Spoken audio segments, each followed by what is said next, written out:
everyone, this is OCD Live. I'm Ali Grayman. We're going to be answering some questions about OCD. If you haven't subscribed to this channel, please subscribe. If you have a question that you would like me to answer on the next show, please leave it below any of the videos and let's get started.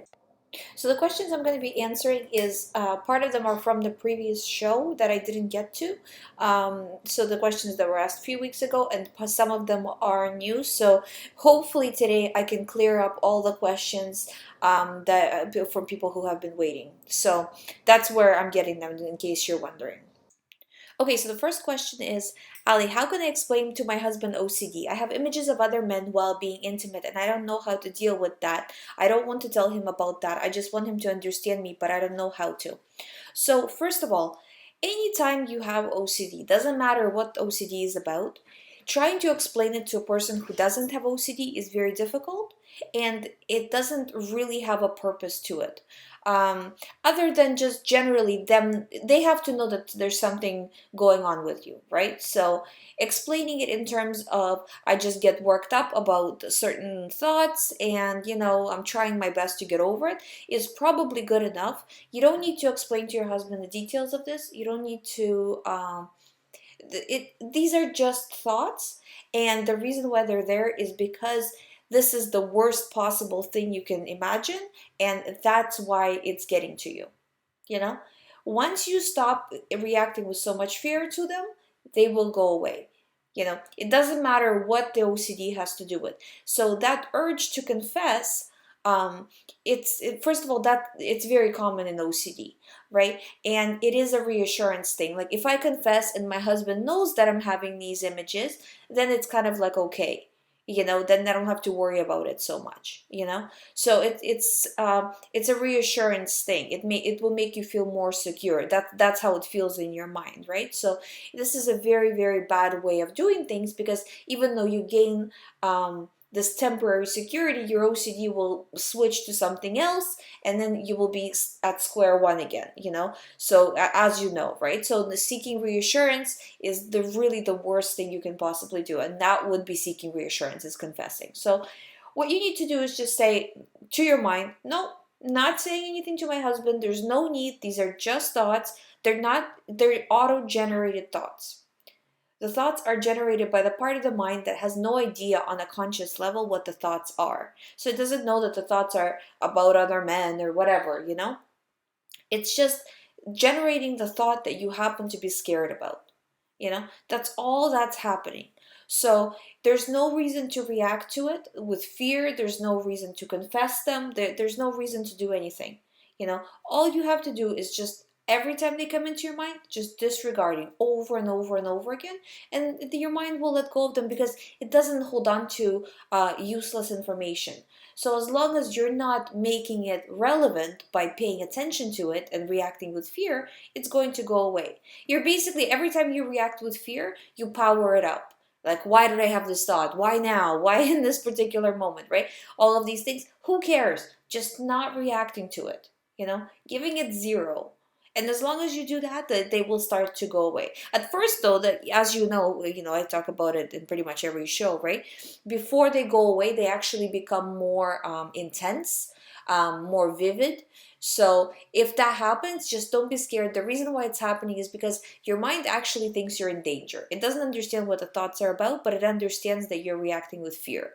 So because you're reacting with fear, it thinks you're in danger, and it gives you more of these thoughts when you're all of a sudden choosing to disregard them, because basically your mind views it in a way that, well, you were paying attention and protecting yourself all this time by paying attention, by reacting with fear, by taking the thoughts seriously. Now all of a sudden you stopped, and you're putting yourself basically in a dangerous situation, as the mind thinks it is, right? Because that part of the mind, again, it's not conscious.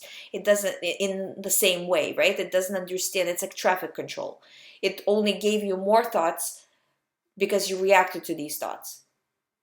Whatever thoughts you reacted to, it gave you more of, right? So now all of a sudden you're not reacting, and it's going to try to get you back to reacting because it knows it to be safe.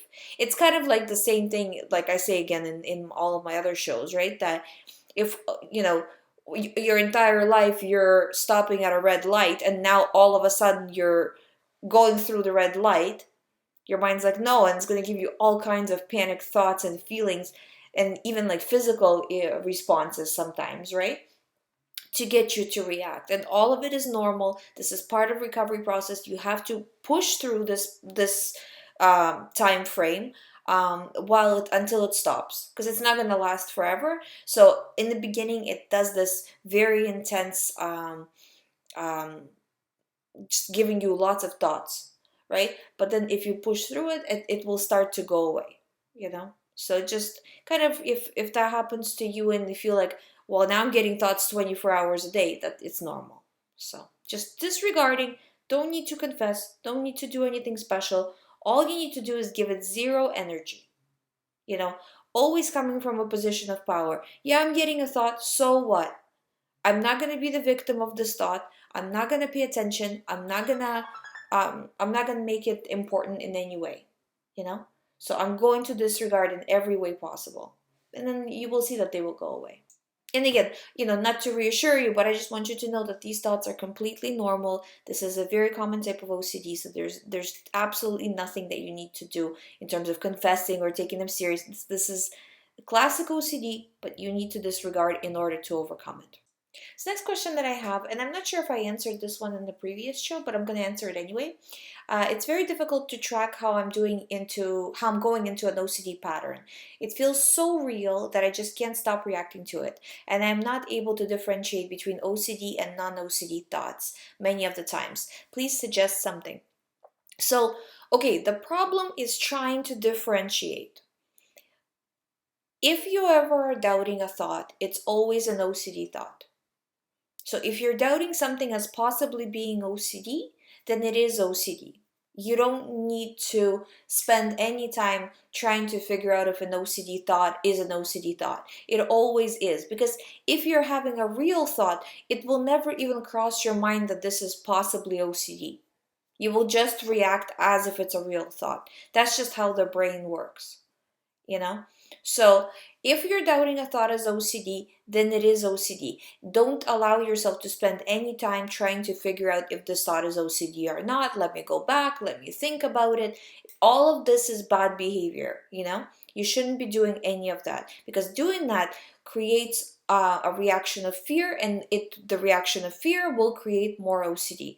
So if the thought feels, gives you anxiety, if you're doubting it as possibly being OCD, even if the thought feels very real, all of the stuff, it feels real, it's giving me a lot of anxiety, what if it's OCD, but what if it's real, let me try to figure it out. All of this stuff, all these kind of symptoms are ways of you seeing that this is OCD thought. And now this is your exposure, right? With Puro, the exposure is actually having the thought, okay? So you're exposed to the thought, but now you need to refuse the reaction of fear. So exposure and response prevention. You're exposed to the thought, you're preventing the response of fear. That's how you recover. So doing that all the time, all day long, and the thought will come back again and again and again, and every time it comes back, again I'm doubting it as possibly being OCD, again I'm not going to react. Even if you have to do this every few minutes, it will stop, but you need to continue to show your mind that this thought is no longer important to you, because in the past what you did is every time the thought came in, you were paying attention to it, so that made the thought grow. So now we're doing the opposite in order to overcome it. Next question I have is, what would you suggest on getting relief from physical symptoms caused due to OCD stress? How to rejuvenate and get back on track once you realize you are in an OCD cycle and you choose to step out of it. Anxiety takes such a bad toll on physical health. Any techniques that can be used quickly, like first aid relief from the stress? So what you want to do is you want to make sure that your body is in a relaxed state for as much of the day as possible. At the same time, you want to make sure you're getting enough sleep. So you're calming down your mind in every single way. So I would say this is ideal, right? You can get as close to it as you can, in your daily life. But these are some of the things that you can use. You don't have to do all of them. As many of them as you can do, the better. So no caffeine. And I mean it in all of its many, many forms, right? So no coffee, even tea, anything like that, anything that's gonna hype you up more is bad. Listening to calming music. So if you're really into listening to music in your car or wherever, right? Make sure that it's something relaxing. If you're listening to, like say, an audiobook, make sure it's something pleasant, something non-stressful. Don't watch things like the news on TV. Watch shows and movies that are uplifting rather than, scary, or just not pleasant. Do you know what I mean? You want to make sure that your body and your mind are always in a state of calm. If you are surrounded by people that are stressing you out, try to either distance yourself from the, you don't have to necessarily distance yourself from the people, but distance yourself from the stress. So don't bring up topics that will cause arguments. Don't get into confrontational situations. Just try to kind of lay low kind of with these people, right? Not pushing yourself into an argument, or into a stressful situation. Also, speaking of that, at work, you want to make sure that you are not overwhelming yourself with doing extra projects. Right now, your focus is on recovery. So, and it does take a lot of a big toll on your mind and on your body, and in a physical sense, right? Because your mind is overworked and your body is producing a lot of stress right now. So you want to make sure that you allow yourself to relax while still handling everyday activities. You don't want to stop your everyday activities though, or a lot of the times people ask me, should I take a break from work and things like that? And that's always a bad idea, unless your job is a very high stress job. But if it's a regular job, you want to make sure that you're doing it, because giving your mind too much free time is also no good for OCD. So you want to be busy, but moderately busy, not overwhelmed busy, right? Also, you want to make sure that you are doing what you want to do in your spare time, not avoiding anything. So, say for example, if you want to work out, okay, I'm gonna go work out. If you want to do some sort of anything you want to do, just do it.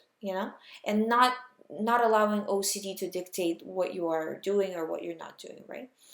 At the same time, make sure that you are sleeping in a appropriate time. So ideally around 9 or 10, you want to be going to bed.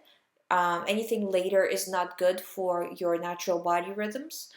When you're going to sleep, do not have any of the glowing devices, watching your phone or your tablet or anything like that, because that blue light is going right into your eyes, and again, it's messing with your natural rhythms. I know iPads now have a yellow light thing where you can turn it on. It's like I think it's called um, nighttime or something like that, the mode. But having a yellow light going in your eyes rather than having white light going in your eyes, or blue light as they call it, that's the blue light actually does make a huge difference. Going to bed on time, and also if you feel like you still need extra time, like a nap in the afternoon, you should be taking it, because um, your mind is basically, as you are recovering, it's working in two direct. And when you have OCD, before even you start to recover, right, you're thinking about OCD thoughts, trying to solve OCD situations, and at the same time trying to solve normal everyday life stuff, right? Doing those two things at the same time is double the energy on your mind, and that creates a lot of extra stress. So you want to make sure you are giving your mind time to rest as well. So doing all of those really does help. Also, meditation. The meditation, if you do 15 minutes of meditation daily, I swear to you, it will change your life. But you have to do it consistently. Any kind of meditation will work. Doesn't matter, whichever one you find. There's lots on YouTube, or just online, right? You can find ones, you don't have to even pay for it. They're out there, and they work. You don't have to do a long one. It has to be at least 15 minutes, but you don't have to do any longer than that. But just doing something, in terms of letting your mind relax. Breathing exercises work very well as well. So an easy breathing exercise I can tell you right now is breathing in on the count of 3, for example, and breathing out on the count of 6, or breathing in on the count of 4, breathing out on the count of 8. So your breath out is double your breath in. So we go, for example, right? We go 1, 2, 3, and then breathe out 1, 2, 3, 4, 5, 6, right? So I'm just kind of doing a very fast version of it. You want to do it slowly and do it 3 or 4 times. Don't do it any more than that though, and don't do it too many times in the day, because it can actually cause problems if you do it more often. But just a few times, just to calm down. Always make sure that you are in a state of calm as much as possible. So those are just kind of some of the things that would help stop these physical symptoms and basically the damage that is caused by OCD. Next question I have is, can OCD have many different themes or make your mind race with all kinds of different thoughts? Yes, because your OCD thoughts are not, your OCD is not attached to a specific thought. It's more attached to the anxiety. To you, it feels like it's attached to the specific thought, but really your mind is attached to the anxiety. So if it cannot find anxiety in one area, meaning if you're disregarding your specific OCD thought, it can switch to a different thought, or it can send you all kinds of thoughts within the same theme.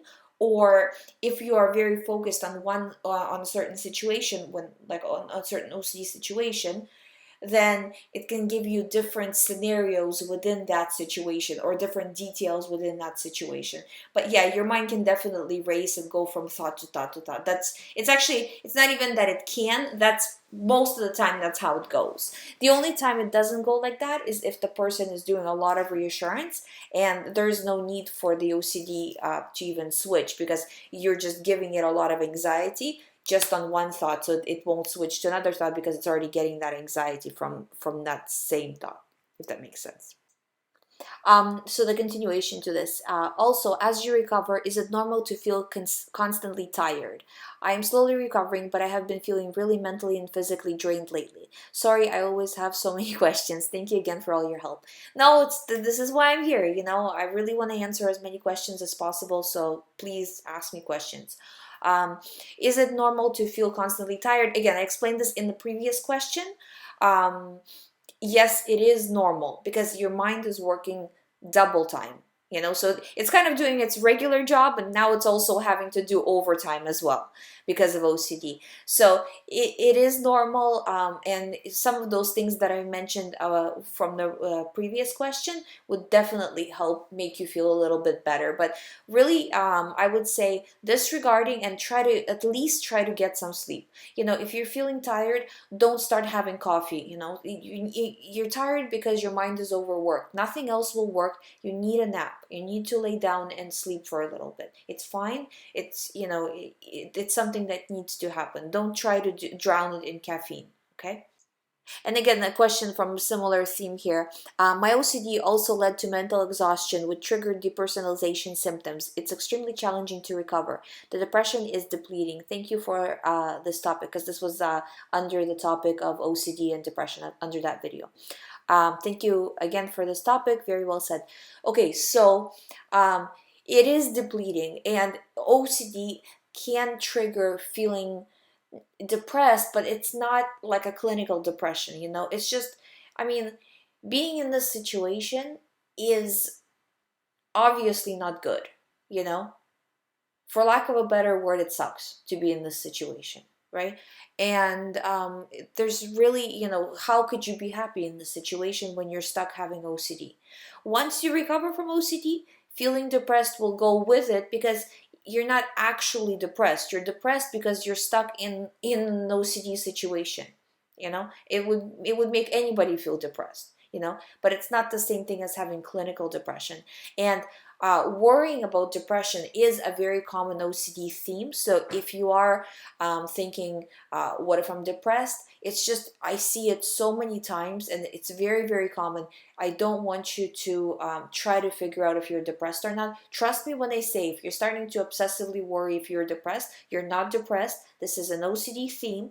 And the fact that you're feeling bad when you're, because you're stuck in having OCD, right, in an OCD situation. So of course you're going to feel bad.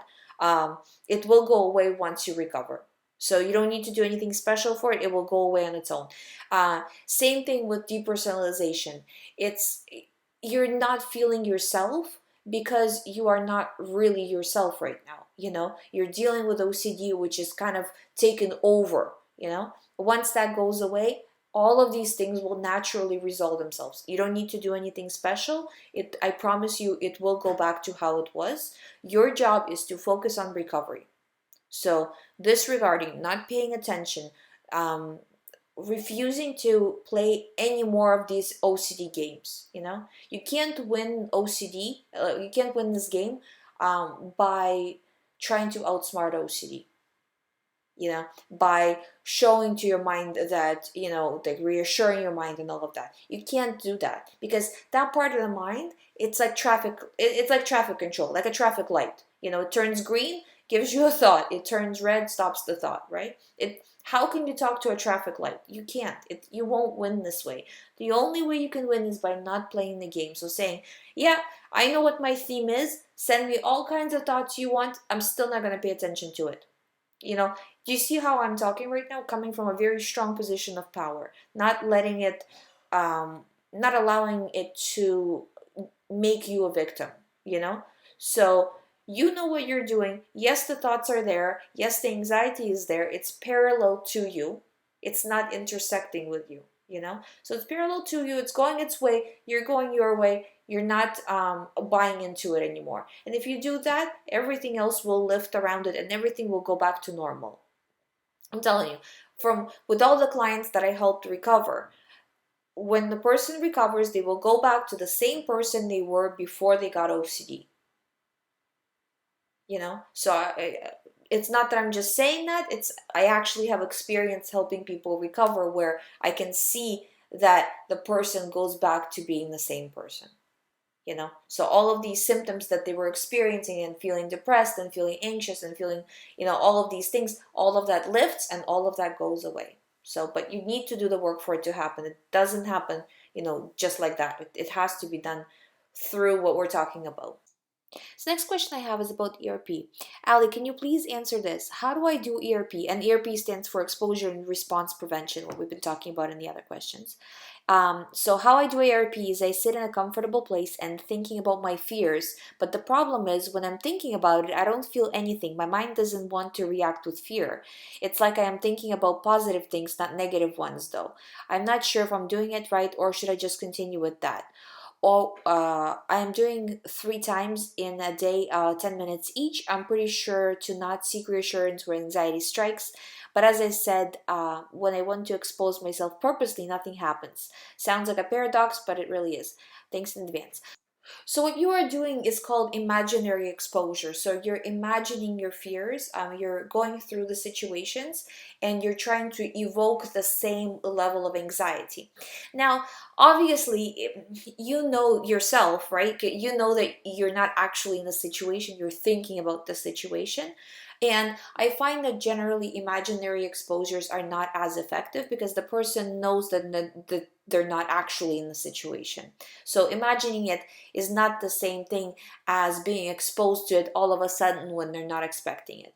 I find forced exposures are good, meaning that you force yourself to do a physical exposure. If you have physical type of OCD, where say for example, you're afraid to wash your hands or you wash your hands a certain number of times, so doing it the wrong way, not the way OCD wants you to do it, that's a good exposure, but that's more physical exposures. When you have Puro and you're just imagining, I don't find it to be too effective, honestly. Like I've had a few clients try to do that, and it's never really that effective. what I would suggest is when you actually get OCD in just real life, everyday life, when you get OCD thoughts, using that's already exposure. So considering people who have OCD pretty much have these thoughts all day long, I think you already have enough exposures. It's just the response prevention that's usually lacking with Puro, right? So exposure is when you get a thought. Response prevention is when you're ignoring the thought. You're preventing the response of fear. So just practicing it as you're going throughout the day. Not, you can do imaginary exposures as well. I don't find that they make too much of a difference. So you can, or you don't have to. It's up to you.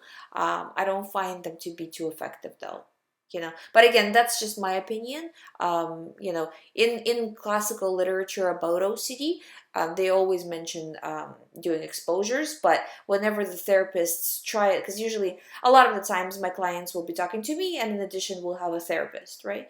So whenever the therapists try to do imaginary exposure, I don't really see any progress from it, when it comes to the person actually recovering.